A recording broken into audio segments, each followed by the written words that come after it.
मित्रांनो, तुम्ही कधी असं अनुभवलंय का की कोणावर विश्वास ठेवून त्याला काहीतरी महत्त्वाचं सांगितलं आणि नंतर तुम्हाला पश्चाताप झाला, किंवा सोशल मीडियावर एखादी पोस्ट केली पण नंतर असं वाटलं नसती केली असती तर बरं झालं असतं. आजच्या सोशल मीडियाच्या काळात अनेक लोक आपलं वैयक्तिक आयुष्य सगळ्यांसमोर उघडपणे शेअर करतात, पण प्रत्येक गोष्ट सगळ्यांसमोर मांडणं नेहमीच योग्य नसतं. बऱ्याचदा आपण भावना विवश होऊन लोकांवर पटकन विश्वास ठेवतो आणि कोणताही विचार न करता आपली खासगी माहिती उघड करतो आणि मग नंतर त्याचे गंभीर परिणाम आपल्याला भोगावे लागतात. मानसशास्त्रानुसार आपण दुसऱ्यांना गोष्टी शेअर करतो याचे मुख्य कारण म्हणजे लोकांना कोणीतरी हवं असतं ज्यांच्याशी ते मोकळेपणाने बोलू शकतील. पण हे कनेक्शन निर्माण करण्याच्या नादात आपण अशा काही गोष्टी शेअर करतो ज्या सांगणं गरजेचं नसतं. आणि काय होतं मग, लोक त्याचा गैरफायदा घेतात, तुमचा विश्वासघात करतात, ज्यामुळे तुमची नाती बिघडतात, मानसिक तणाव निर्माण होतो, कधी कधी तर आर्थिक नुकसान सुद्धा होते. आजच्या व्हिडिओमध्ये मी तुम्हाला 7 अशा गोष्टी सांगणार आहे ज्या चुकून सुद्धा कोणाला सांगू नका, नाहीतर त्याचे गंभीर परिणाम तुम्हाला भोगावे लागतील. चला तर मग आजच्या या महत्त्वपूर्ण व्हिडिओला सुरुवात करूया. पहिली गोष्ट, तुमची स्वप्ने, तुमचे प्लॅन्स आणि भविष्यातील उद्दिष्टे. मित्रांनो, प्रत्येक व्यक्तीच्या आयुष्यात काही स्वप्न आणि उद्दिष्ट असतात, पण ती प्रत्येकाला सांगणं गरजेचं नसतं. काही लोक तुमच्या स्वप्नांची टिंगल उडवतील, काही लोक तुमचं मनोबल खच्ची करतील, तर काही लोक तुमच्या कल्पना स्वतःच्याच फायद्यासाठी वापरतील. उदाहरण बघायचे झाले तर समजा तुम्ही स्वतःचा व्यवसाय सुरू करण्याचा विचार करत आहात. जर तुम्ही ही माहिती अनेक लोकांना सांगितली तर काही लोक तुमच्या कल्पनेची खिल्ली उडवू शकतात, काही लोक तुमच्या योजनेतील चुका दाखवून तुम्हाला गोंधळात टाकू शकतात, तर काही लोक तुमच्याच कल्पना चोरून स्वतःचा व्यवसाय चालू करतील. किंवा समजा तुम्ही एखादी मोठी परीक्षा द्यायची ठरवत असाल, जसे की UPSC, MPSC, NET, JEE, आणि तुम्ही ही माहिती अनेक लोकांना सांगितली तर काही लोक तुमचं मनोबल कमी करण्याचा प्रयत्न करतील. एवढ्या कठीण परीक्षेत पास होणं अवघड आहे असं म्हणून तुमचा आत्मविश्वास डळमळीत करतील. म्हणून मित्रांनो, एक वाक्य नेहमी लक्षात ठेवा, work hard in silence, late your success make the noise. म्हणजेच गुप्तपणे एवढी मेहनत करा आणि जेव्हा यशस्वी व्हाल तेव्हा तुमच्या कामालाच बोलू द्या. दुसरी गोष्ट, तुमच्या कुटुंबातील आणि नातेसंबंधातील समस्या. मित्रांनो, कुटुंब आणि नाती हे आपल्या आयुष्यातील सर्वात जिव्हाळ्याच्या गोष्टी असतात.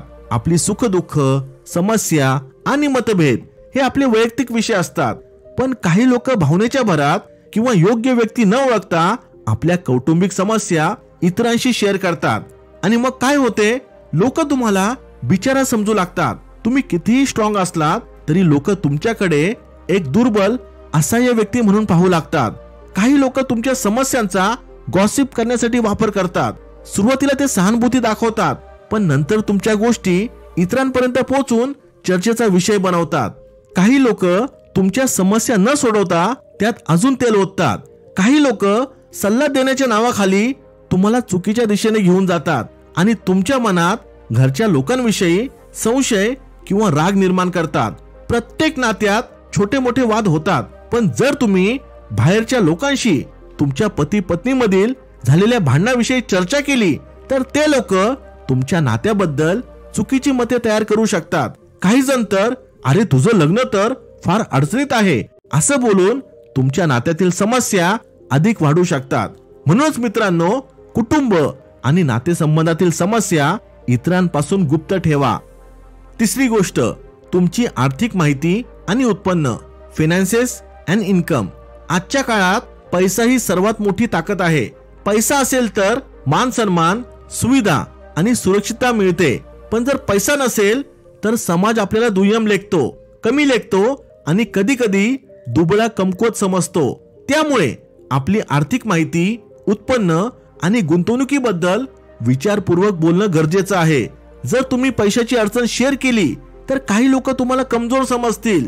जर तुम्ही जास्त पैसे कमवत असल्याचं सांगितलं तर काही लोक तुमच्याकडे अहंकारी म्हणून पाहतील किंवा तुमच्या पैशांवर जळतील. जर तुमच्या आर्थिक स्थितीची माहिती समोरच्या व्यक्तीला मिळाली तर तो तुमच्याशी अनावश्यक तुलना करू लागतो. बऱ्याच वेळा ही स्पर्धा सकारात्मक नसते, तर ती अहंकार, मत्सर आणि गैरसमज निर्माण करणारी असते. जर लोकांना कळलं की तुमच्याकडे भरपूर पैसा आहे, तर काही जण तुमच्याकडून उधार मागायला सुरुवात करतील किंवा तुम्हाला चुकीच्या योजनांमध्ये पैसे गुंतवण्यास प्रवृत्त करतील. जर तुम्ही एखाद्याला तुमच्या आर्थिक समस्या सांगितल्या आणि त्याने तुमच्यावर सहानुभूती दाखवली, तर तुम्हाला वाटू शकतं मी खरोखरच मागे पडलो आहे. ही भावना तुमचा आत्मविश्वास कमी करू शकते आणि तुमच्या निर्णय क्षमतेवर परिणाम करू शकते. चौथी गोष्ट, तुमचं वैयक्तिक आयुष्य, पर्सनल लाईफ. तुमचं वैयक्तिक आयुष्य हे फक्त तुमचं आहे. तुमच्या वैयक्तिक आयुष्यात जे काही घडतं ते फक्त तुमच्यासाठी महत्वाचं असतं. जर काही चांगलं घडलं तर अनेक लोक तुमच्यासोबत आनंद साजरा करतील, पण जर काही वाईट झालं तर किती लोक तुमच्या पाठीशी उभे राहतील. त्यामुळे तुम्ही कोणाला डेट करता, तुमच्या कोणत्या वाईट सवयी आहेत, तुमच्या वैयक्तिक आयुष्यात कोणते संघर्ष आहेत, हे कोणालाही सांगू नका. कारण कधी कधी लोक ह्या गोष्टींचा ब्लॅकमेल करण्यासाठी गैरवापर करू शकतात किंवा मग लोक तुम्ही सांगितलेल्या गोष्टींची गावभर चर्चा करू लागतात. जर तुम्ही ऑफिसमध्ये तुमच्या वैयक्तिक समस्यांची चर्चा केली तर काही लोक त्याचा उपयोग करून तुमच्या विरोधात कारवाई करू शकतात. त्यामुळे मित्रांनो, तुमचे खासगी आयुष्य हे खासगीच ठेवा. लोकांना अनावश्यक माहिती देणं टाळा. काही गोष्टी फक्त स्वतःपुरत्या ठेवल्या की आयुष्य सोपं होऊन जातं. पाचवी गोष्ट, तुमचे आणि इतरांचे सिक्रेट्स. कल्पना करा, तुम्ही तुमच्या मित्रावर पूर्ण विश्वास ठेवून त्याच्यासोबत एक महत्वाची गोष्ट शेअर करता आणि त्याला सांगता की हे गुपित कोणालाही सांगू नको. पण काही दिवसांनी तुम्हाला कळतं की तो मित्र इतर लोकांसोबत तीच गोष्ट शेअर करत आहे. काय वाटेल तुम्हाला? निराशा, राग, विश्वासघात हाच तो धोका असतो जो गुपित उघड केल्यामुळे निर्माण होतो. काही वेळा लोक नकळतपणे किंवा गप्पा मारताना दुसऱ्यांच्या गोष्टी शेअर करतात, पण कधी कधी हे मुद्दाम केलं जातं, स्पर्धा, मत्सर किंवा फायद्यासाठी. जी लोक इतरांच्या गोष्टी तुम्हाला सांगतात ते तुमच्याही गोष्टी इतरांना सांगू शकतात, हे नेहमी लक्षात ठेवा. तुम्ही स्वतःचं किंवा दुसऱ्यांचं गुपित उघड केलं तर काय होऊ शकतं? लोक तुमच्यावर विश्वास ठेवणं सोडून देतील. जर एखाद्या मित्राने तुम्हाला त्याचं खासगी गुपित सांगितलं आणि तुम्ही ते पुढे कोणाला तरी सांगितलं तर त्याला खूप मोठं नुकसान होऊ शकतं. काही लोक तुमच्याकडून गुपित जाणून घेतात आणि त्याचा वापर ब्लॅकमेल करण्यासाठी किंवा फसवणुकीसाठी करू शकतात. त्यामुळे मित्रांनो, कोणावरही पटकन विश्वास ठेवू नका. काही लोक तुम्हाला बोलतं करून तुमची माहिती काढून घ्यायचा प्रयत्न करत असतात. सहावी गोष्ट, चांगली कर्मे, दान धर्म. कल्पना करा, तुम्ही कोणाला मनापासून मदत केली आणि ते कोणालाही सांगितलं नाही. त्या व्यक्तीने तुमचे आभार मानले आणि त्याच्या आयुष्यात बदल झाला. पण जर तुम्ही तीच गोष्ट सर्वांना सांगायला लागलात, सोशल मीडियावर टाकायला लागलात, तर ते दान कमी आणि मार्केटिंग जास्त वाटायला लागतं. खरं दान असं असावं की डावा हात देतोय हे उजव्या हातालाही कळू नये. हेच खरे पुण्याचे कार्य असते. जर तुम्ही कोणाला मदत केली आणि त्याचं सतत कौतुक करून घेतलं तर लोकांना असं वाटू शकतं की तुमचा हेतू खरंच मदत करणे नव्हता, तर स्वतःला महान दाखवणे हा होता. स्वामी विवेकानंद म्हणाले होते, दान हे त्या झाडासारखं असावं जे स्वतः सावलीत उभं राहून दुसऱ्यांना फळ देतं. म्हणून कोणाला आणि किती मदत केली हे नेहमी गुप्त ठेवा. समाजसेवा ही आत्मसमाधानासाठी असते, लोकांकडून प्रशंसा मिळवण्यासाठी नव्हे. सातवी गोष्ट, तुमच्यातले दोष तुमची कमकुवत बाजू. कल्पना करा की तुम्ही एखाद्या व्यक्तीला तुमच्या दोषांबद्दल, तुमच्या कमकुवत बाजूंबद्दल किंवा तुमच्या भीतीबद्दल सांगता.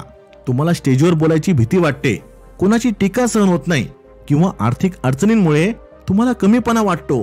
सुरुवातीला ती व्यक्ती तुमचे सहानुभूतीपूर्वक ऐकते, पण नंतर तीच तुमची कमकुवत बाजू तुमच्यावर हल्ला करण्यासाठी वापरली जाऊ शकते. लोकांचे मन आणि हेतू कधी बदलतील सांगता येत नाही. काही जण तुमची मदत करतील, पण काही जण याचा गैरफायदा घेतील. उदाहरण बघूया. जर तुम्ही एखाद्या सहकार्याला सांगितलं की तुम्हाला नाही म्हणता येत नाही, तर तो तुम्हाला सतत आपल्या कामांसाठी जबरदस्ती करू शकतो. जर एखाद्या सहकार्याला माहिती असेल की तुम्हाला पब्लिक स्पीकिंगची भीती वाटते, तर तो तुमच्यावर मोठ्या मीटिंग्स मध्ये बोलण्याची जबरदस्ती करू शकतो. म्हणूनच मित्रांनो, तुमच्या कमकुवत बाजूंवर स्वतः काम करा. इतरांवर अवलंबून राहू नका. आपल्या कमकुवत बाजू नेहमी गुप्त ठेवा आणि त्यांना ताकदीमध्ये बदला. कोणत्याही परिस्थितीत लोक तुम्हाला कमजोर समजू नयेत याची काळजी घ्या. मित्रांनो, ह्या होत्या त्या 7 गोष्टी ज्या तुम्ही नेहमी गुप्त ठेवल्या पाहिजे. व्हिडिओ आवडला असेल तर लाईक करून माझा उत्साह वाढवा. Thanks for watching. Stay blessed.